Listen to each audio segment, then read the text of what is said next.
So let's talk about Saint Germain and the I Am Discourses.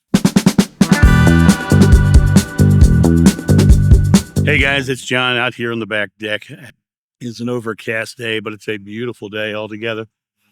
I wanted to talk about the Saint Germain. Someone just asked me a question about my thoughts on the Saint Germain discourses, and I want to give a little bit of a background on the early 1930s, 40s, in that time frame, in the 20s as well, what was going on in the spiritual communities.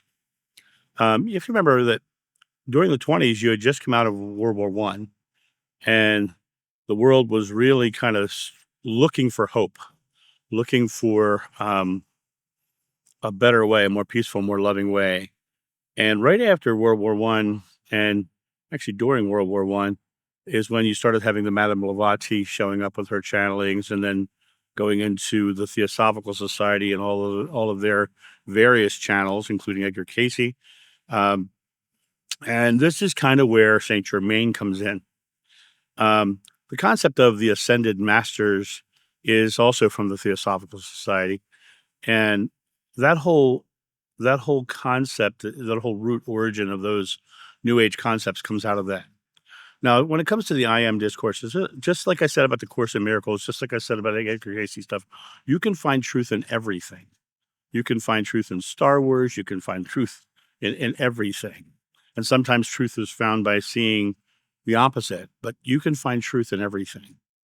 The I Am discourses are interesting because obviously the channeler who brought that information through was very heavily influenced by the King James Version of the Bible. And the reason I say that is because Saint Germain was Transylvanian. He was a Transylvanian, and he's speaking to someone in the 1930s using Elizabethan English, which is what King James was specifically known for, turning the Bible into Elizabethan English. All the these and the thous and all that. That's all King James Version Bible speak. And when you look at it from the perspective of why would a Transylvanian speak to someone from 1935 in Elizabethan English, you can justify why that would happen. Well, that's the bridge language, whatever. That's just justifications. There would be no reason for that unless there was a limitation, which, so the first thing you have to say when you look at the I Am discourses is realize that they're heavily filtered by the person who's bringing information through. Secondly, as I said, during that time, the channelings and all those things were really people looking for a truth because they had just come through a horrific war. They had come through a really terrible things. And by the late 30s, Hitler's rise was really showing that it was more negative things were happening. So during that time, people were really looking for hope. So all of this, we're looking for a new Messiah, which is, Jiddu Krishnamurti trying to make him the Messiah later on. They're really looking for their salvation or their savior. The modern New Age movement that came out of the Theosophical Society continued on that looking for, that seeking for the path rather than going within. Right in the Bible, it says the kingdom of heaven is within you, right? So the New Age teachings were seeking for something outside of themselves. Whereas when you look at the teachings of Jesus and Buddha and Krishna, they're all saying everything's within you. So when you start looking at any channeling from anybody, realize that the answers are really within you, and your discernment has to be. Now, with discernment comes critical thinking. For a Transylvanian to speak to a fairly modern individual in Elizabethan English, critical thinking says that can't be direct from source, because there's a filter in there that obviously comes from the King James Version of the Bible. And so you have to go through there and read that once again with your love goggles on. What part of that book is loving? That part of that book so beautiful and wonderful, and what part of those books are just convoluted extra stuff, right?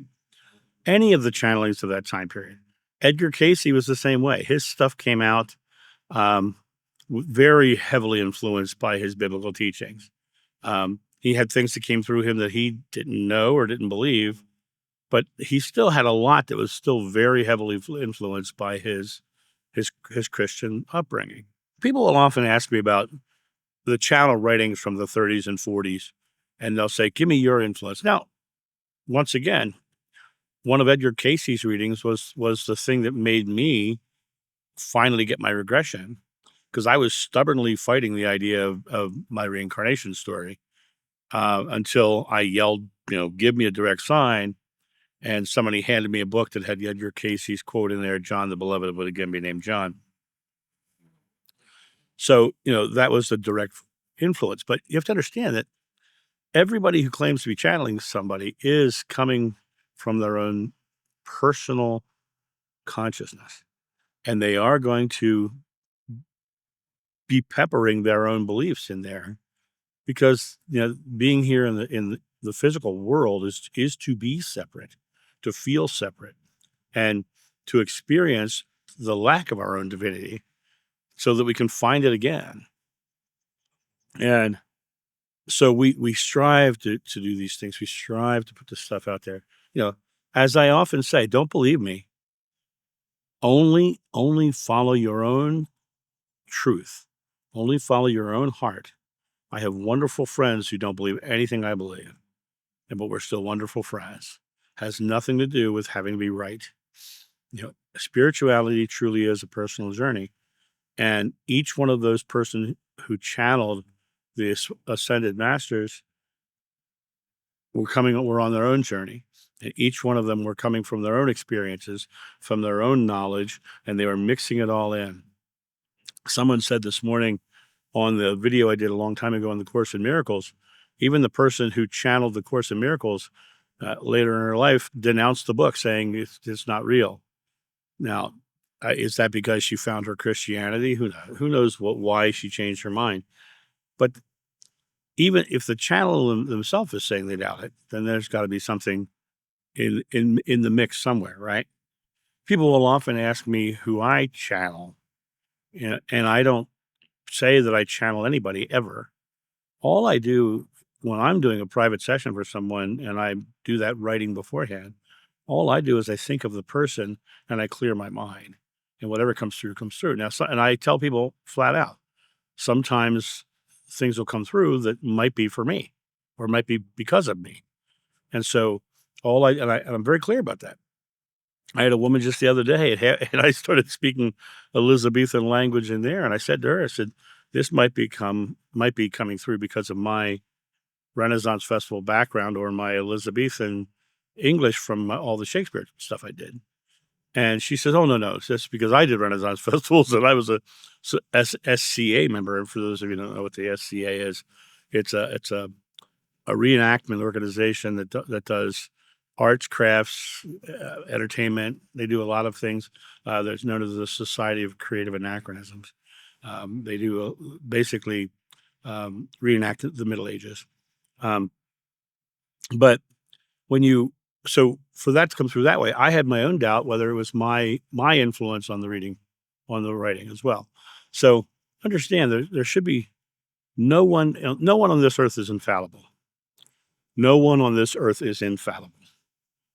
Not me, definitely. I mean, just like the other day I told you the story about getting paint on my black shirt, right? That proves that I'm not infallible. Those things can happen.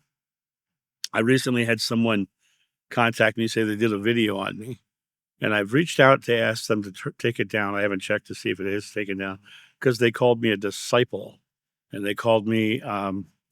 They were their whole video was really setting me up in a hierarchical system, like I was some big spiritual leader, teacher sort of situation, and it really turned me off because it was a situation where they were actually saying John of New was a title given to me. John of New was not a title, and it is not a title. It's words that came through in a reading from a reader, John of old, John of new, I love you, I've always loved you, I will always love you, I'm with you, I've always been with you, always will be with you. And I said that really fast. I've said that a lot of times. Um, but there's no hierarchy. There's no, and someone recently asked me on the live stream if just talking to me will raise their level. I am a person just like you are on my own spiritual journey, just like you are. There is no one that you should put on a pedestal above you. And in the 30s and 40s, they were setting themselves up with these channelings to put the either this ascended master up on a pedestal or themselves up on a pedestal. And so it comes down to this idea of each one of us is on our own journey. If you can find beautiful, loving things in the I Am Discourses of Saint Germain, go for it. Yeah. But also realize that's you defining your truth, not taking someone else's truth as your own because you haven't really felt it, haven't really lived into it. For me, I absolutely 100% try everything out. I've tried try everything out. And now I'm at a point in my life where I've tried out so much stuff that I'm stripping everything away. I did a video just yesterday, actually, on my current struggle with my own spiritual journey. And my current struggle had more to do with being able to define myself, being able to define when I look at the 1930s and 40s and all of the very many channels that were coming out with ascended masters and all these things. I really think that they were looking for their own salvation. They were looking for their own way out. And some truth came through them all. I found truth in a Marvel movie recently, watching the end of the worst Marvel movie, in my opinion, Thor: Love and Thunder. Terrible movie. Terrible, terrible movie. Right up there with Eternals. That was terrible too. um, when I looked at, in my opinion, don't those of you who are in the religion of Marvel and superhero, don't blame me. But when you look at, I found at the end of that movie, and I can't even quote the line right now. So at the end of that movie, there's a single line that when he said it, I was like, oh, that's truth. I just felt it, right? It comes down to realizing that there is truth everywhere. And the key really is not to take someone at their word, but to feel it and discern for yourself what they said is true. Not that their whole thing is true. You take what feels true to you. You have all the power. You always have had all the power. The power is right in the palm of your hand. Well, you may ask a mountain to move and it will move. Nothing is impossible for you. It doesn't say nothing is impossible for them and you should follow them. So when I look at the Saint Germain teachings, yeah, there's good stuff in there. But when I also look at the Saint Germain teachings from how it came through, it's obviously very influenced by the King James Version of the Bible. And it's obviously heavily influenced by the 1930s and 40s spiritual movements, Theosophical Society. Channeling was big, really big back then. And so, of course, they didn't know to call it channeling back then. They called it something, the sleeping prophet and all those things. Even the Urantia book, which came out at that same time, the subject was sleeping. So they don't talk about channeling. So even the concept of channeling is a fairly new age concept. But if you think about the word channeling, the word channeling is a seafaring tradition. There's a body of water. There's another body of water. There's a channel in the land between the two bodies of water. So you have one body of water that feeds information to the other body of water, or the one level of consciousness that feeds information to the other level of consciousness. So information is coming through the channel, but the channel itself affects the outcome on the other side. So think about it from the aspect of follow your heart, follow your feelings. If it feels right, follow it. If it doesn't feel right, don't follow it. If you're grasping onto it out of fear, and it makes you, gives you a reason to not step into your own power, I would question it, because everything that's out there from the ancient times says the power's within you.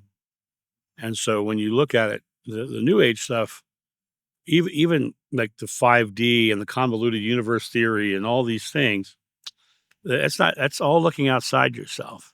And I will always go back to that one line from one of my regressions. When you seek a path will be laid before you. But until you turn the path back to yourself, you never find the doorway. And so, my friends, as far as the Saint Germain I Am Discourses or the Urantia book or even the Edgar Casey material, I would say read it to find the nuggets of wisdom in there, but also understand that those nuggets of wisdom are for you to choose, not to take because someone said so. And that's my thought on this. You guys have a great day, and I'll talk to you soon. See ya. Bye.